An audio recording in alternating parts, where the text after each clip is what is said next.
آقائے حاج شیخ جعفر ششتری بہت جلیل القدر عالم دین گزرے ہیں. آپ نے کتاب لکھی ہے جس کا نام ہے الخصائص الحسینیہ. عربی زبان کی کتاب ہے. اس میں لکھتے ہیں کہ جس جگہ مجلس عزا ہوتی ہے وہ جگہ امام حسین کے گنبد کا حکم رکھتی ہے.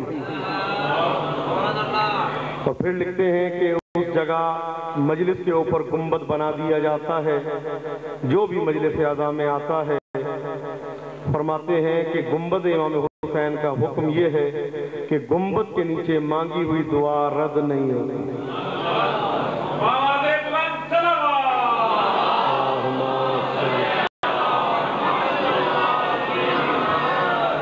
فرماتے ہیں کہ مجلس حسین میں جو دعا مانگی جائے اللہ اس کو رد نہیں کرتا. فقط یہ کہ مانگنے کا طریقہ آنا چاہیے, پکارنے کا سلیقہ آنا چاہیے. اس بارگاہ سے کسی کو خالی ہاتھ واپسی نہیں ہوتی. جب بھی مجلس میں بیٹھا کریں تو ضرور بیماروں کو, ایسے بیمار کہ جو عزادار ہیں اور مجلس میں نہیں آ سکے, ان کو ضرور اپنے ذہنوں میں جگہ عطا فرمایا کریں کہ ان کے لیے دعا مانگے. کربلا کے لیے جو جو اہم ترین دعائیں ہیں, تو یقین جانیں میرا تو تجربہ ہے کہ جب میں بیمار ہوتا ہوں تو میں اکیلا بیٹھ کے ذکر امام حسین کرتا ہوں تو میں ٹھیک ہو جاتا ہوں. اور یہ اس ذکر کا کمال ہی یہی ہے. آپ فرماتے ہیں ذکرنا اہل البیت شفاء, ہم اہل بیت کا ذکر شفا ہے. نحن واللہ الاسماء الحسنى, خدا کی قسم اللہ کے اسماء حسنہ ہم ہیں. فادعوہ بنا, اللہ سے جب بھی دعا مانگو ہمارے ناموں کے ذریعے, ہمارے وسیلے کے ذریعے دعا مانگو, اس لیے کہ ہمارے نام سے مانگی ہوئی دعا کو اللہ رد نہیں کرتا. اور حقیقت بھی یہی ہے کہ اس میں امام حسین اس میں اعظم ہے, اس میں جناب سیدہ اس میں اعظم ہے, اس میں امیر المومنین اس میں اعظم ہے, اور ایسا اس میں اعظم ہے جو اعظم کا بھی اعظم ہے. بلکہ بدل کے کہہ دوں, اس میں اعظم کے اجل کے اکرم کا اکرم ہے. اب ایک ایک چیز کی چونکہ موضوع نہیں ہے ورنہ میں وضاحت کرتا. رب العزت اپنے حبیب کو وسیلہ بنا رہا ہے امت کو سمجھانے کا. اے میرے حبیب, اگر آپ نے شرک کیا, اگر میں احتمالین وجود رکھتے ہیں, لو وہاں پہ کہا جاتا ہے جہاں پہ احتمال ہو, جہاں پہ ذرہ برابر بھی احتمال ہو وہاں لو کہا جائے گا. اگر آپ نے یہ گناہ کیا, اگر آپ کراچی گئے, اگر آپ نے لاہور کی سیر کی, تو لو جو ہے وہ احتمالین کا مظہر ہے. تو لو وہاں پہ کہا جاتا ہے جہاں پہ احتمال ہو. اللہ اپنے نبی کو مخاطب کر کے کہہ رہا ہے, سوال یہ ہے, مخاطب کر رہا ہے نبی کو, کسی اور کو نہیں.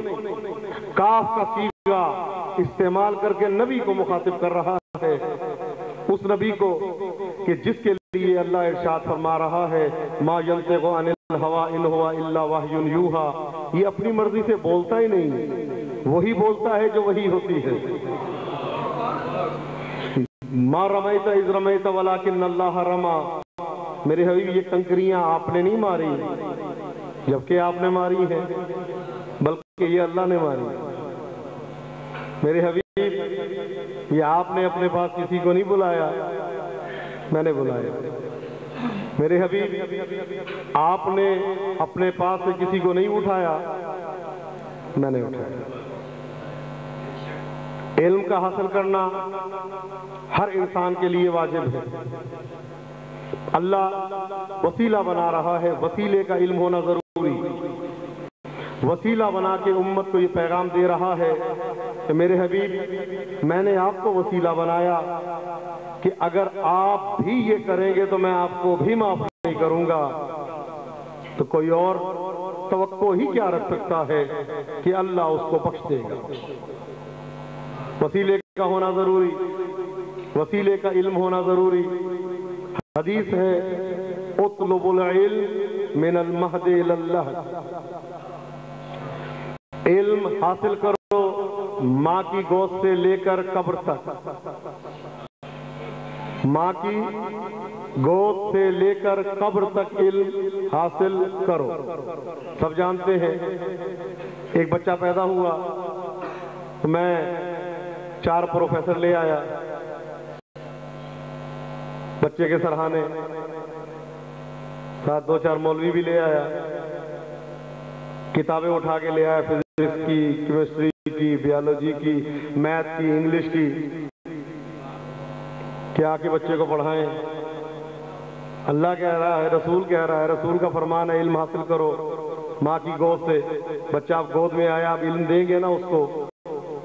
کیمسٹری کا استاد بھی ہے، بیالوجی کا بھی ہے، تو سارے ہنسیں گے یہ کیا بات کر رہے ہیں، یہ مراد نہیں ہے، یہ نہیں ہے جو آپ سمجھ رہے ہیں.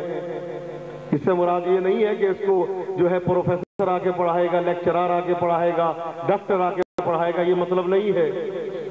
ایک آدمی دنیا سے چلا گیا، قبر میں بھی علم حاصل کرو.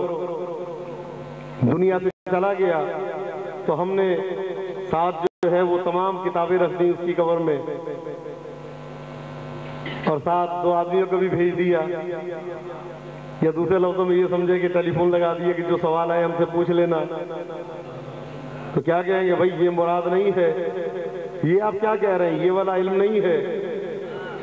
تو کون سا علم ہے؟ کہا جو کان میں پڑھایا جاتا ہے، وہ علم جو کان میں کون سا علم ہے؟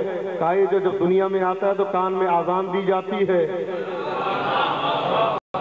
دائیں کان میں آذان دی جاتی ہے، بائیں میں اقامت دی جاتی ہے. تو جب دائیں میں دے دی تو بائیں میں ضرورت کیا ہے؟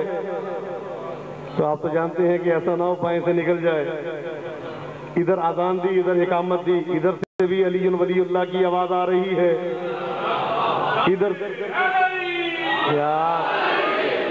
سے بھی علی ولی اللہ کی آواز، ادھر سے بھی علی ولی اللہ کی آواز، ادھر سے بھی توحید کی آواز، ادھر سے بھی توحید کی آواز، ادھر سے بھی رسول کی رسالت کی آواز، ادھر سے بھی رسول کی رسالت کی آواز. تو اعلان کیا جا رہا ہے علم کوئی اور نہیں ہے، ان کی ولایت اور رسالت کا نام علم ہے.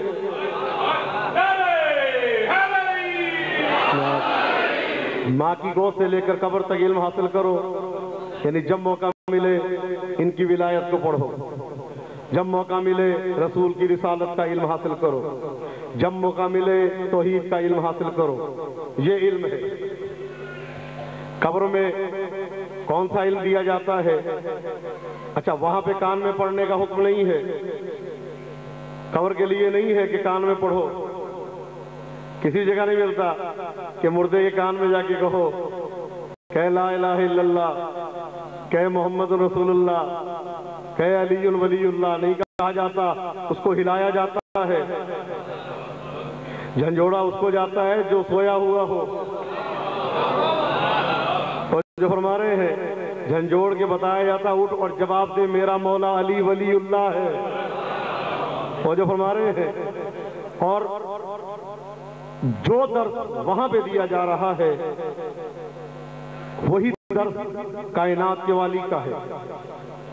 اور یہ حقیقت ہے کہ وسیلے کے لیے علم کا ہونا ضروری ہے.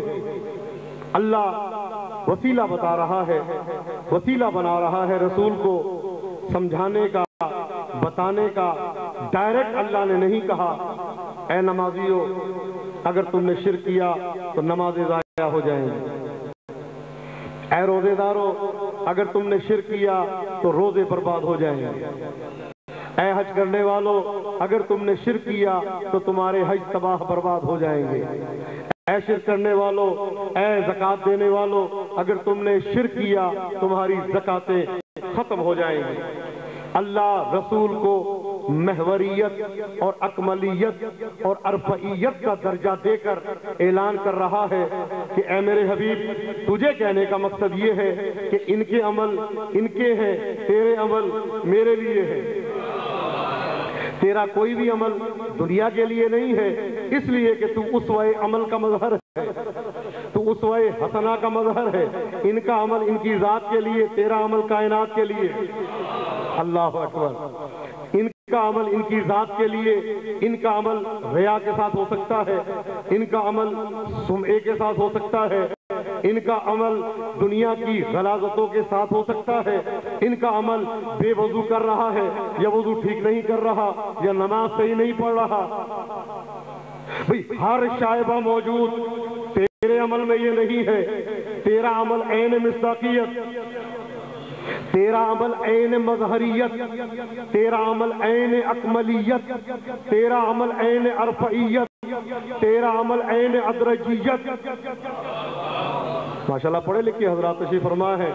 مجھے ایک ایک لفظ کی اگر توضیح دینی پڑ جائے تو پھر تو میں ایک جملے میں ہی رہ جاؤں یہاں پہ، اور آپس کی بات ہے، اردو ایسے اتنی مظلوم زبان ہے کہ ترجمہ ہو ہی نہیں سکتا۔ بعض الفاظ کا ارفعیت کا مصداق، جس کے عمل بنتا ہے۔ تیرا عمل عمل نہیں، خیر العمل ہے۔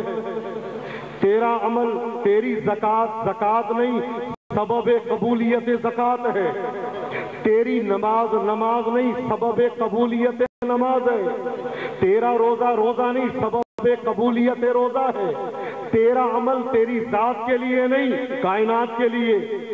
اگر تیرا عمل قبول نہیں تو کسی نبی کا قبول نہیں۔ اللہ اکبر۔ اگر تیرا عمل قبول نہیں تو کسی نبی کا قبول نہیں۔ بھئی سوال یہ ہے، بادشاہ کا حکم اگر رد کر دیا جائے، بادشاہ کو اس کرسی سے ہٹا دیا جائے، تو جس کو بادشاہ لے کے آیا وہ بھی گئے؟ توجہ نہیں فرما رہے۔ جس کو بادشاہ لے کر آیا وہ بھی کرسی پہ نہیں رہتے۔ میرے حبیب تیرا عمل تیرا نہیں ہے، تیرا عمل مصداق اکملیت ہے۔ ان کا عمل جنت کے لیے، تیرا عمل میرے لیے۔ ان کا عمل جنت کے لیے، تیرا عمل میرے لیے۔ یہ عمل کرے دنیا کے لیے، تو عمل کرے دنیا کو عمل سکھانے کے لیے۔ اللہ اکبر۔ یہ عمل کرے دنیا کے لیے، تو عمل کرے دنیا کو عمل سکھانے کے لیے۔ تیرے عمل کو دیکھ کے فرشتے عمل کریں، تیرے عمل کو دیکھ کے انبیاء عمل سیکھیں۔ تیرا عمل تیرا نہیں، توجہ فرمائیے گا، تیرا عمل تیرا نہیں، تیرے عمل کی وجہ سے عمل بنا۔ تیری زکوٰۃ کی وجہ سے زکوٰۃ بنی، تیری محبت کی وجہ سے مومن بنا، تیری عقیدت کی وجہ سے مسلم بنا۔ تیرا عمل عملوں پہ بھاری۔ توجہ ہے، جب تیرا عمل رد ہو جائے گا تو کوئی نبی نہیں بچتا۔ بھئی میں عمل کروں دنیا کے لیے جنت ملے، میں نماز پڑھوں اللہ راضی ہو جائے، اللہ قبلہ بنائے کہ یہ راضی ہو جائے۔ اللہ میں عبادت کروں، میں قبلے کی طرف منہ کرنا میری ذمہ داری۔ اللہ کہہ رہا میں نے قبلہ بنایا ترضا تاکہ تو راضی